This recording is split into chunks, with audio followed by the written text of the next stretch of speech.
Ay, Hello. sa pangalan po na nakilang Panginoon Kristo, isang mapagkaklang hapon sa bawat isa. Hindi po tayo sa pagpatuloy ng ating gawain, sa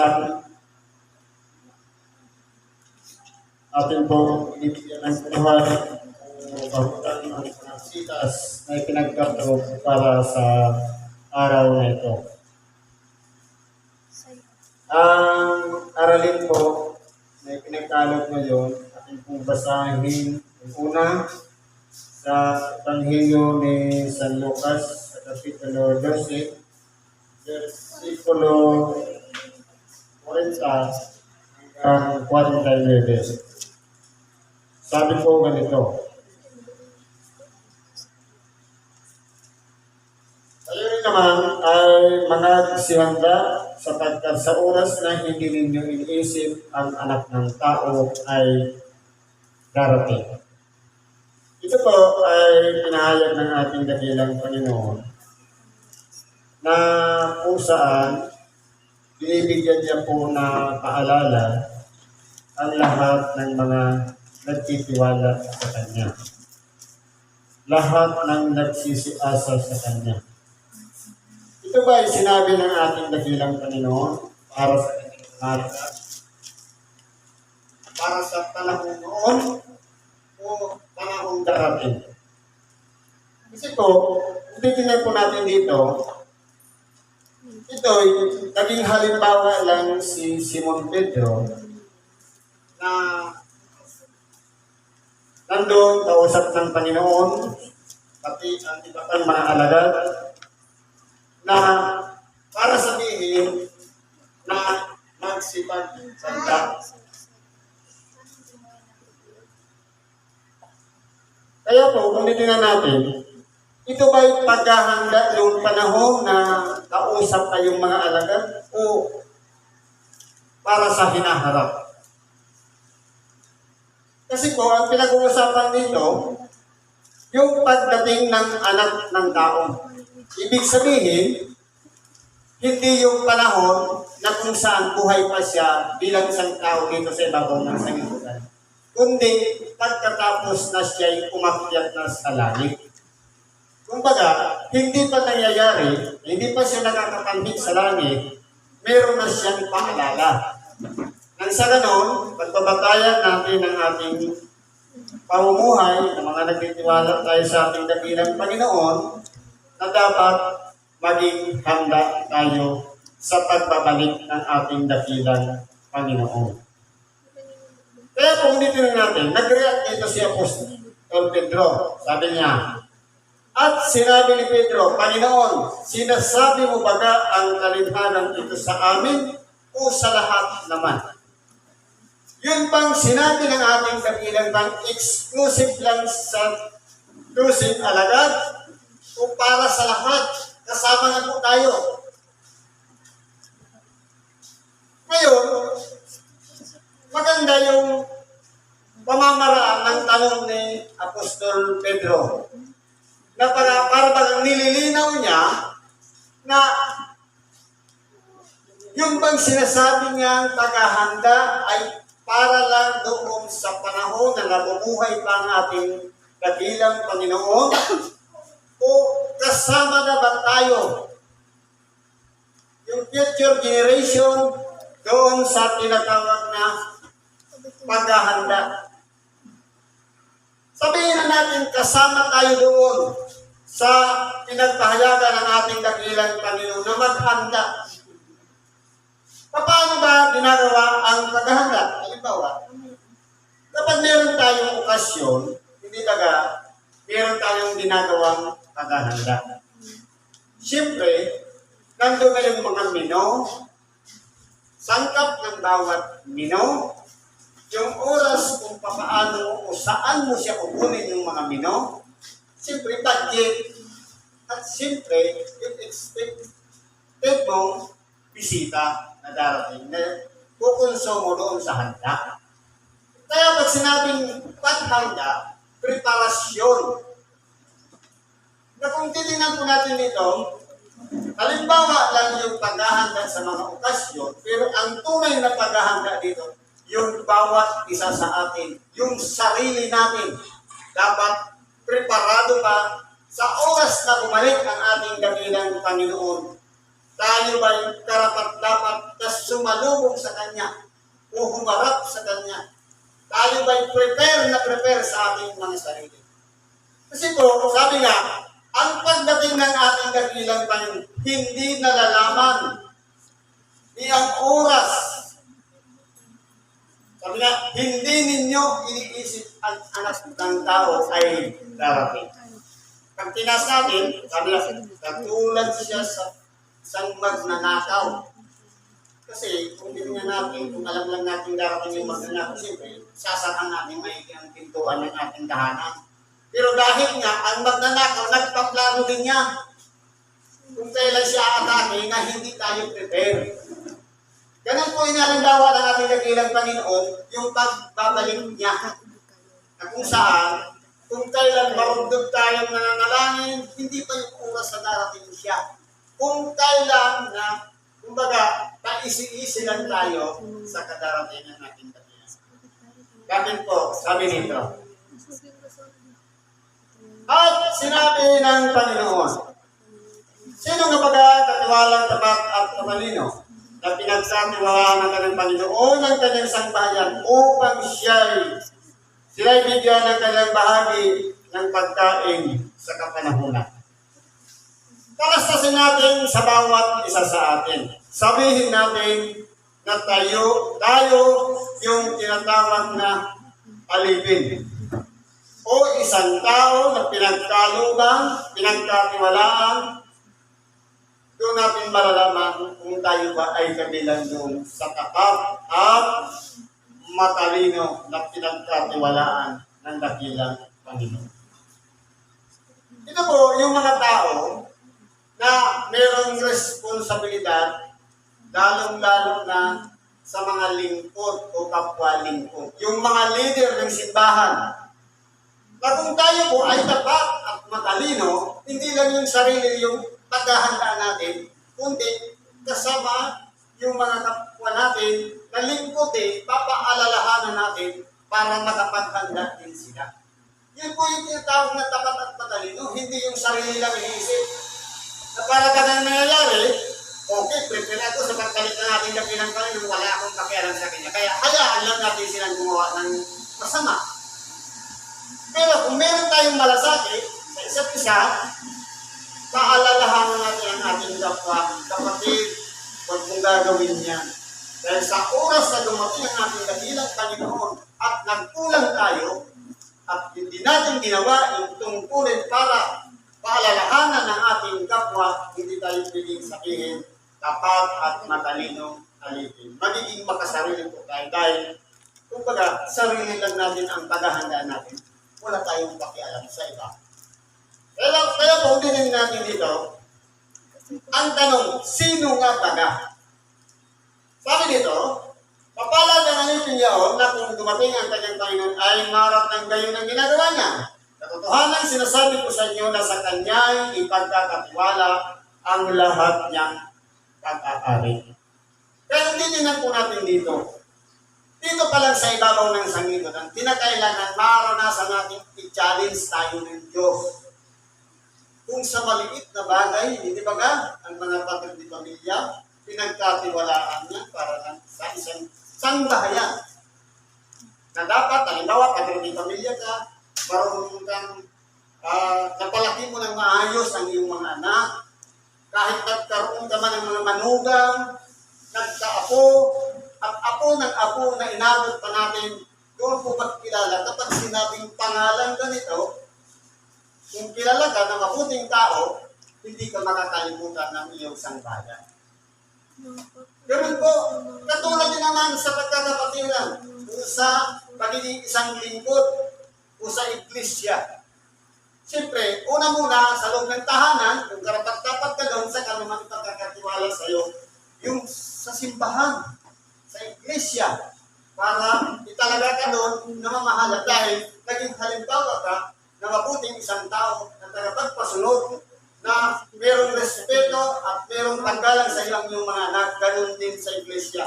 Naging karapat-dapat tayo para pamahalaan din ang iglesia ng Diyos. Ganun po yun. Kaya, hindi pwedeng sabihin, ako magaling. Hindi pwedeng sabihin, ako marunong. Kundi, dipindi po sa resulta ng bawat ginagawa, kung yan ba talaga ay naalagaan ng Kristo. Kasi po, hindi po makakalimutan niya na maging mga anak man, kapag naging umiran o mabuting ama sa isang bahayan, ganun din, maging sa paglilingkod, sa pagkakapatiran o sa isang iglesia, tatawagin din ama ng isang mabuting tao na karapat-dapat sa paglilingkod, sapagkat mayroong pagpapahalaga sa pagkakapatiran. Ganun po yun. Kaya, hindi pwedeng sabihin na ako leader, ako itinalaga sa akin ang kalagayan ito, okay na. Sapagkat, pwede tayong magkamali. Pwede tayong magagawa ng isang bagay na hindi karapat-dapat sa kalooban ng ating dakilang Panginoon. Kaya po, ang tinitingnan dito, dapat ang isang lingkod ng Panginoon o tinatawag na alipin, dapat kinalulugdan ng kanyang Panginoon. Ibig sabihin, patas siya kung gumawa ng desisyon, pagpapatupad na walang naagrabyado. Kumbaga, hindi siya nakakasakit ng kalooban ng iba. Kundi lahat ay, kumbaga, may pagpapahalaga sa bawat isa. Sabi dito, dapat po kung sabihin ng alipin yaon sa kanyang puso, maluluwatan ang pagdating ng ating Panginoon at magpasimulang tumpugin ang mga aliping lalaki at ang aliping babae at kumain at uminom at maglasing. Paano po kung ang kaisipan ng isang pinagkatiwalaang alipin o lingkod ng Diyos, hindi matagal pa naman babalik ang ating nagilang Panginoon. Hayaan mo lang muna sila. Kumbaga, meron yan nagsiwaliw, nagsusugal, o naglalasing. Sige na, mag-inom lang kayo kasi hindi pa naman babalik ang ating dakilang Panginoon. Parang lumalabas, walang pakialam sa kanyang kapwa. Katulad din naman yung sa sambahan. Halimbawa, natutunan uminom dahil sa sabi nga, masasamang kaibigan, sumisira ng magagandang ugali. Dahil lang sa barkada o pakikipagkaibigan ng anak, hindi naman natin tinuruan uminom, pero pag-uwi sa bahay, nalaman natin marunong ng uminom ng alak. Ngayon, kung hindi ginawa ng ama na kausapin, sawayin, at bigyan paalala ang anak, kumbaga, lalabas tayong walang pakialam sa ating mga anak. Pero kung meron tayong pagpapahalaga, magbibigay tayo ng warning, okay lang uminom, huwag lang supra o labis. Sabi niya, magtira ng hinlalaki, pag-uwi ang lamang sa tahanan. Kasi, hindi natin alam, iba, parang binata pa lang yung anak natin, natuto ng uminom. Pag nagkapamilya yan, apiktado po ang kalinda. Kaya, nandun yung pagpapaalala ng ama sa kanyang anak. Nang sa ganun, mayroon siyang pag-iisipin sa kanyang puso, sa kanyang isip, na naaalala niya yung warning ng kanyang ama. Ganun din po yan sa iglesia. Kumbaga, meron tayong kapatid na walang tingin kasi sira sa ating kapwa. Meron tayong kapatid na nahulog sa pagsubok, nagkagawa ng mga bagay na hindi nakalugos sa ating dakilang Panginoon. Kapag wala tayong ginagawang action para paalalahanan sila, hindi po tayo tatawagin isang mabuti at tapat na alipin sapagkat wala tayong pakialam sa buhay nila. Pero kung meron tayong pagpapahalaga sa bawat isa, tatawagin tayong mabuti at tapat na alipin. Kaya sabi dito, magpasimulang bubugin. Parang na lang, aabusuhin muna ang kanyang kapwa dahil maluluwat ang pagbalik ng ating dakilang Panginoon. Pero kung may takot sa kanyang puso na walang oras na itinaga ang ating dakilang Panginoon sa kanyang pagbabalik, hindi niya gagawin ang gumawa ng masama sa kanyang kapwa. Always ready, nakaprepare palagi siya. Anytime, mga oras dumating ang ating dakilang Panginoon, handa sapagkat hindi natin nalalaman ang araw niyang oras man sa pagbalik ng ating dakilang Panginoon. Sabi dito, ang Panginoon ang alipin yaon ay darating sa araw na hindi niya hinihintay. Ito na po, kung kailan nakalimutan nating manalangin, kung kailan nawala sa ating isipan na babalik ang ating dakilang Panginoon, yun po yung panahon na doon siya ngayon babalik. Kaya hindi tinan po natin dito, hindi ba ngayon, napakarami ngayon ang mga kung ano-ano na pinaggagawa ng tao.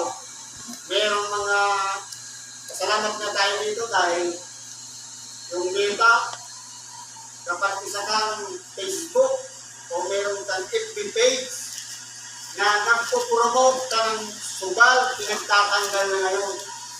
Dahil hindi po maganda yun. Nag-i-influence siya ka sa iba. Masama na nga, itinuturo mo pa na gawin ang iba sa sarili mismong page. Kaya, mabuti naman yung ginagawa natin nila na kumbaga, para matigil na yung kapupromote ng mga masamang gawain. Kaya kung titignan po natin dito, ang pagdating ng ating dakilang Panginoon, darating sa araw na di niya hinihintay at sa oras na hindi niya nalalaman at siya'y babaakin at isasama ang kanyang bahagi sa mga itapat. Kaya kahit sabihin pa natin tapat tayo sa Diyos, pero sa oras na hindi tayo marunong kumilala ng paghahanda na dapat ginagawa natin, magiging useless po. Dahil tayo magpabalik-balik sa templo, dahil tayo gabi-gabing manalangin at magtayo, magiging useless yan. Sabi nga, isasama sa kanyang bagit sa mga di tapat. Parehas lang yan ng hindi tapat. Kaya sabihin pa natin tapat tayo, pero ang ginagawa natin, kung maparehas sa mga di tapat, wala pong pinagkaiba tayo sa kanila. Ano ba sabi nito? At yung alipin, nakaalam ng kalooban ng kanyang Panginoon. Alam ba, tayo, yung alipin na yun, alam natin yung kalooban ng ating Panginoon. Alam natin na siya'y babalik. Pero, binaliwala lang natin, sabi dito, yung alipin nakaalam ng kalooban ng kanyang Panginoon at hindi naghanda, at hindi ginawa ang alinsunod sa kanyang kalooban ay papaluin ng marami. Ang tanong, paano tayo makakaranas ng palo na yan? Katulad baga ng isang magulang. Kapag nagkakamali ang kanyang anak, hindi lang madalas sa isang pakiusap, anak, kung gawin yan. Kapag napupuno niya ang ama, mula pupundi na. Mahanap na siya ng panampas o pamalo. Ganun din ang pagmamahal ng Diyos sa tao. Kapag ang isang tao ay naabuso ng katawan, puro na trabaho, wala nang pagpapahalaga sa sarili, kulang na sa tulog, minsan over-use na yung katawan, sobrang pagod na, pinipigil ko yan ang kapangyarihan ng Diyos. Ito yung mga palo, yung sakit. Ang Diyos din ang nagbibigay ng sakit. Ngayon, paano natin magagawa upang hindi tayo bigyan ng Diyos ng karamdaman? Ngayon, magpalitan tayo dito sa mga iba. Sabi dito sa Exodo 15, 26. Kung iyong dinggin ng buong sikap ang tinig ng Panginoon. Ngayon, ang pinag-uusapan na dito, hindi yung sinasabi ng Panginoon para sa mga Israelita. Ano ang paalala niya? Maghanda sa kanyang pagbabalik. Ngayon, ito ang sabi niya. Dininig natin ng buong sikap ang tinig ng Panginoon na siya'y babalik. At iyong gagawin ang matuwid sa kanyang mga mata at iyong didinggin ang kanyang mga utos at iyong gaganapin ang lahat ng mga palatuntunan ay wala akong ilalagay na karamdaman sa iyo.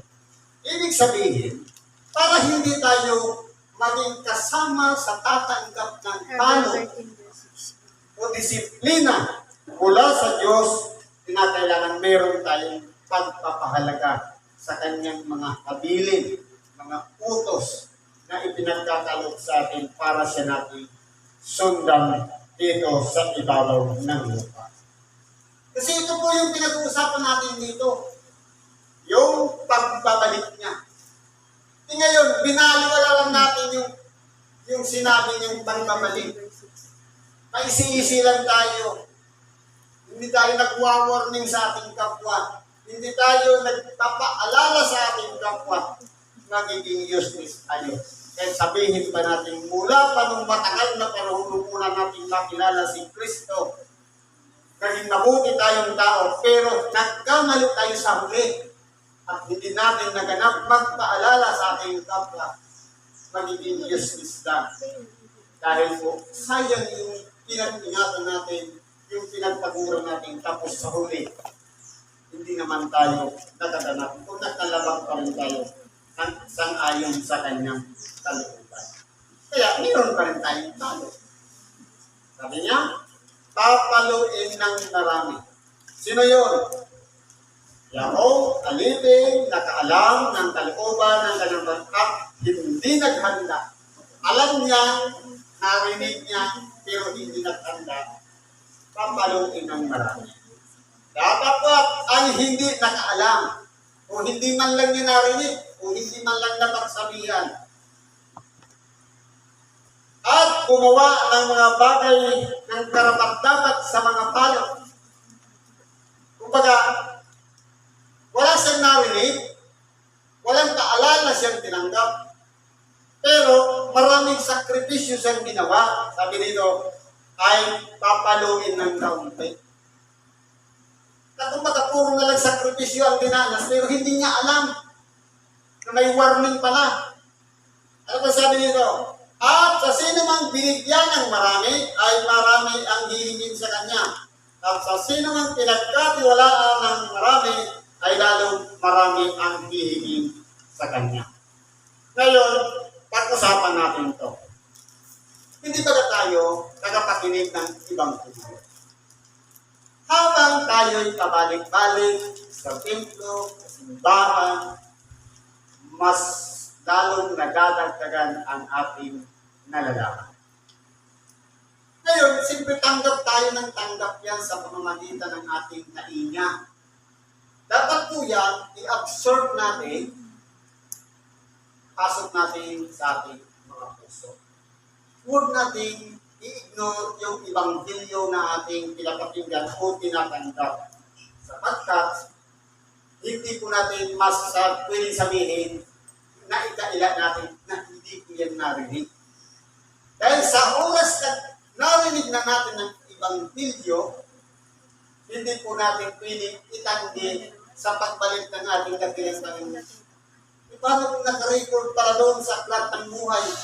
Nung pinaalalahanan ka na yung kapatid na ganito, hindi mo siya pinakinggan. Hindi natin pwedeng sabihin, hindi ko po alam niya. Halimbawa kayo, ito na yung oras o panahon. Pinapaalalahanan tayong maghanda. Ngayon, nakasulat niya sa aklat ng buhay, sa pagbabalik ka natin na tinatang, nakasulat na dapat naghanda ka sa mga oras na yun dahil narinig mo yan. Pero lumipas ang panahon, buwan o taon, nakalimutan natin. Hindi po natin pwedeng itanggi na sabihin, hindi ko narinig yan. Dahil alam natin, sa totoo lang, sa kalooban natin, narinig na natin yan, nalaman na natin yan, at baka inulit na nga lang ngayon. At kinakailangan natin maghanda para sa pagmabalik ng ating dakilang Panginoon.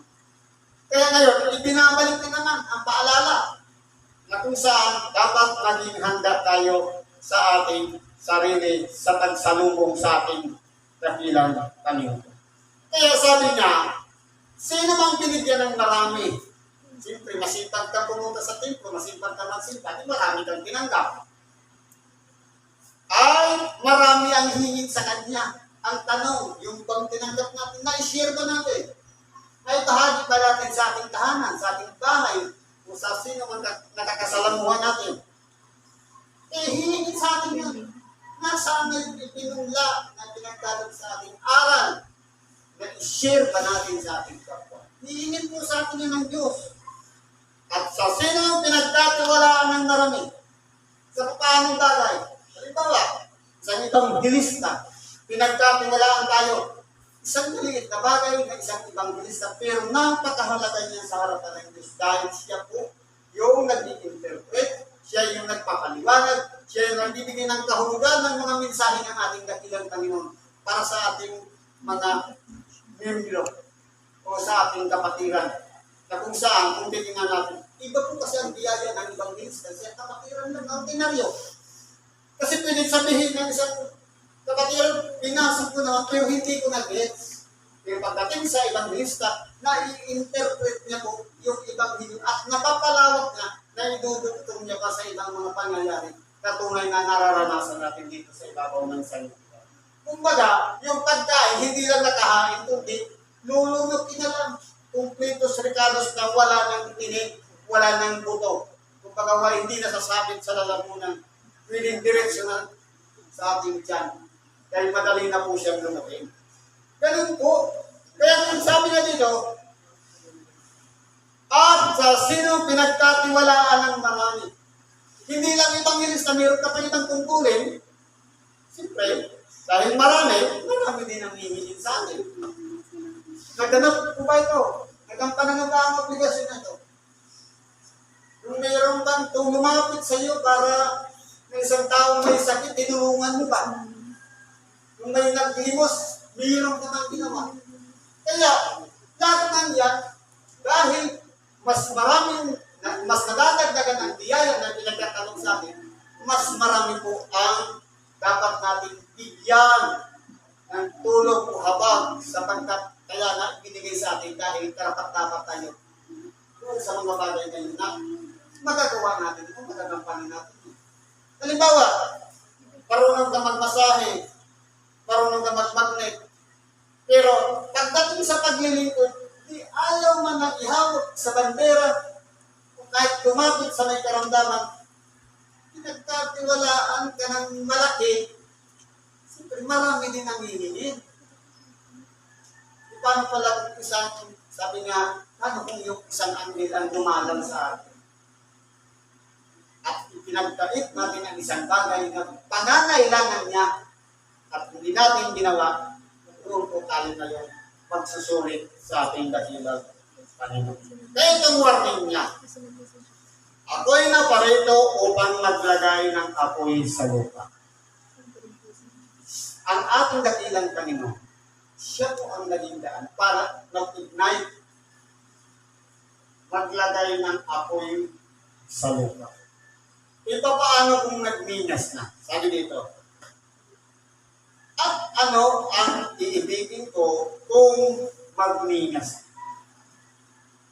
Dati noon, ini-expect na, sige, humingi ka ng biyaya sa magnet. Humingi ka ng biyaya sa iyo. Paano kung naibigay na yung apoy na yan? Tapos, ginagampanan natin. Hindi na po yan napipigilan. Tuloy-tuloy na po yung pagganap niya. Ganun din naman sa pagtilingkod. Halimbawa, isang evangelista, kapag tinawag tayo magpahayag ng salita ng Diyos, hindi mo yan mapipigilan. Ibang case na. Kung tayo man ay tinawag para tumulong sa may karamdaman, hindi mo na yan mapipigilan. Dahil hiniling natin yan. Marami pang mga taong nangangailangan ng tulong upang malunasan ang kanilang karamdaman. Ganun po yun. Kaya, kung magningas na yan, sito ang gagawin natin. Yung ningas na yan, i-share natin sa ating kapwa. Nang sa ganun, marami pa tayong matulungan at mailigtas ang kanilang mga kaluluwa. Yun po yung pinakamensahe dito sa unang aralin. Siguro po, nandito na lang. Pagkitasin natin sa oras na ito. Salamat po sa Diyos. At ano man po ang ating mga kahilingan, ilapit po natin yan sa Diyos. At hingin niya, bawat isa sa atin, natulungan tayo sa lahat ng ating mga financial man yan, problema, malunasan ng ating karanasan. Lahat ng yan, itulong natin sa Diyos, sa pangalan ni Kristo. Salamat at kapagpalang na po sa bawat isa.